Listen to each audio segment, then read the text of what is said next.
Hi, my name is Lynn Davies. I am working with the Digital Accelerator program through UWTSD.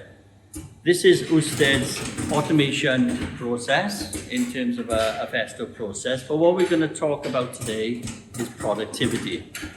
So the way that we view productivity in the UK, there is a measure for productivity which basically looks at the amount of parts you make divided by the labour hours you throw at it.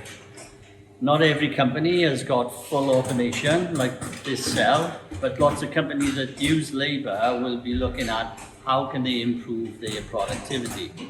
Productivity is really important for the company because it's a benchmark really on how they are utilising three things. How they are utilising assets, such as the machinery, how they are utilising the performance of their labour while they are utilising machinery, and how much waste do you actually lose within the process while you are manufacturing.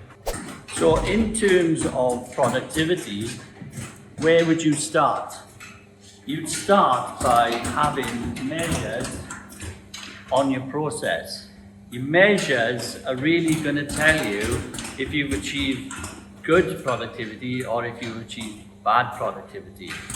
Good productivity is achieved by maximizing the amount of production and uptime you get from your asset, maximizing your performance while you are running your asset, and ensuring that you don't waste anything within the process.